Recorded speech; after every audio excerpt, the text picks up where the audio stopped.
आदिलशहाच्या दरबारात कोणी तयार व्हायला, शेवटी कोण तयार झालं? सिद्दी जोहर खान. सिद्दी जोहर खानचा जावई सिद्दी मसूद खान आणि फाजल खान पुत्र अफजल खान. 40,000ची फौज, तोफा, दारुगोळे, घोडे, सर्व सशस्त्र आले चलन महाराष्ट्राला. कळलंय राजा कुठे आहे? राजा अडकले कोठे?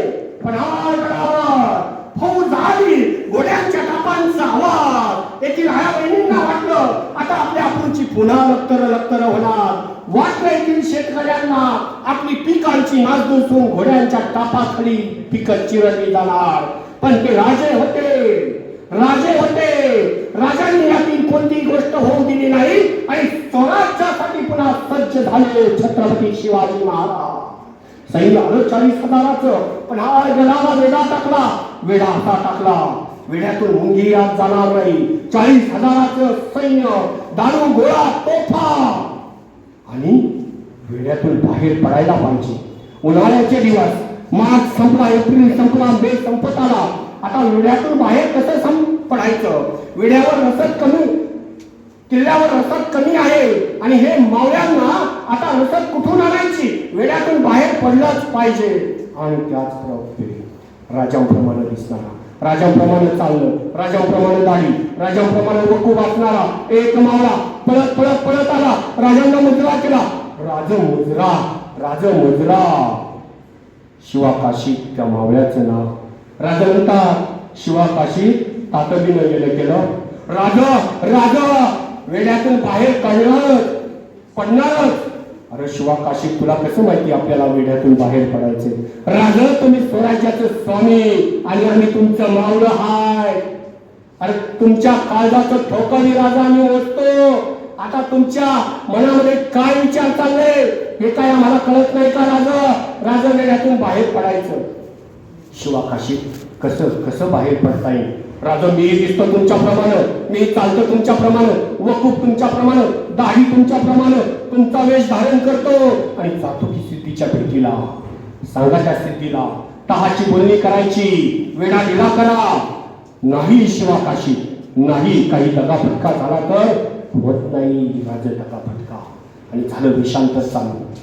शिवाकाशीनं अंगामध्ये अंगठा घातला राजांचा, कानामध्ये कुंडल घातली, गळ्यामध्ये कवड्याच्या माळा घातल्या आणि खुद्द छत्रपती शिवाजी महाराजांनी जिरेटोप शिवाकाशीच्या मस्तकावर ठेवला. पाहतात तर काय आपलीच प्रतिकृती. आणि मग त्या शिवाकाशीला राजाने स्वतः मुजरा केला आणि शिवाकाशीत म्हणतात धन्य झालो. आणि त्याच वेळेस दोन पालख्या आल्या. एक पालखी राजांच्या वेशातील शिवाकाशीसाठी कोठे जायला? सिद्दी जोहरच्या भेटीला. दुसरी पालखी कोणासाठी? राजांसाठी, विशाळ गडावर जाण्यासाठी. आणि या दोन पालख्या आणि त्याच वेळेस शिवाकाशीत राजांच्या वेशात पालखीत बसणार. तोच राजांनी आवाज दिला, साद घातली आपल्या मावळ्याला, आपल्या सख्याला, आपल्या सोबत्याला साद घातली शिवाकाशी. आणि त्याच वेळेस पाठमोडा झालेला शिवाकाशी दोन पावलं मागे आला. राजांना घट्ट मिठी मारली. राजांनी शिवाकाशीला घट्ट मिठी मारली. राजांच्या डोळ्यातून कळकळ अश्रू वाहू लागले आणि त्या अश्रूंनी शिवाकाशीची पाठर ओली झाली. आणि त्याच वेळेस शिवाकाशी म्हणतात राजा स्वराज्याचं स्वामी तुम्ही आणि तुमच्या डोळ्यात अश्रू हे शोभत नाही. त्यावेळेस राजा म्हणतात शिवाकाशीत माहितीये का कुठे चालला? मृत्यूच्या दाढेत वाघाशी झुंजायला चालला. काही दगा फटका झाला तर आणि राजांचं हृदय कळून आलं. त्याच वेळेस माझे शिवाकाशीत काय म्हणतात? राजा दगा फटका होत नाही, झाला तर हो द्या.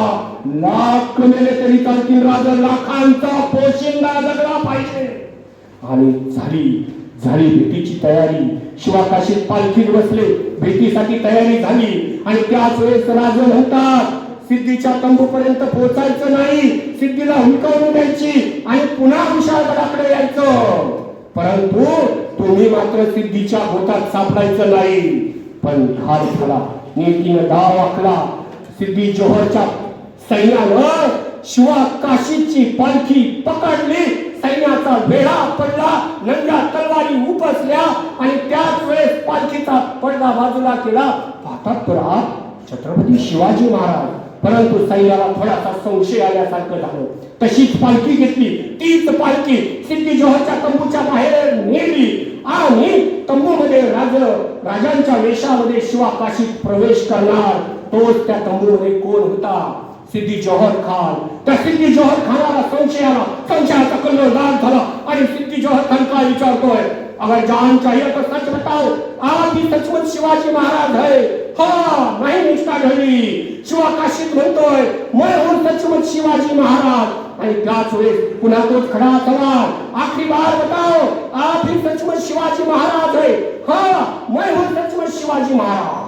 नाही निष्ठा ढळली. या सर्व संधीचा फायदा घे राजा मात्र विशाळगडाकडे चालले आणि पुन्हा मात्र त्या तंबूमध्ये कोण होता? फाजल खान. फाजल खानाला माहिती होतं आपल्या बापाच्या म्हणजेच अफजल खानाच्या वधाच्या प्रसंगी एका कुलकर्ण्यानं छत्रपती शिवाजी महाराजांच्या कपाळावर तलवारीचा वार केलेला आहे.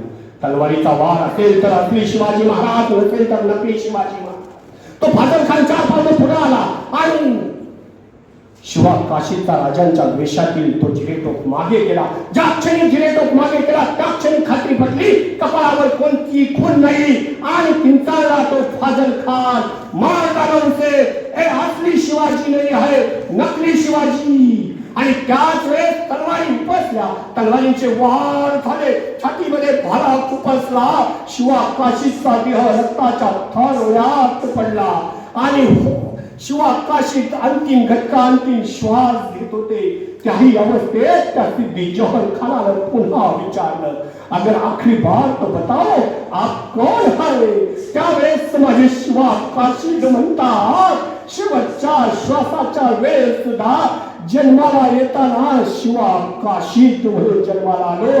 म्हणून काय झालं? मरताना मात्र या स्वराज्यासाठी छत्रपती शिवाजी महाराज म्हणून मरतोय. हे की काय माझं थोडं भाग्य. असा लाख मुलाचा मावळा या स्वराज्यासाठी कामी आला म्हणून हे स्वराज्य. मित्रांनो, इतकी मोठी प्रचंड शक्ती या मावळ्यांमध्ये, प्रचंड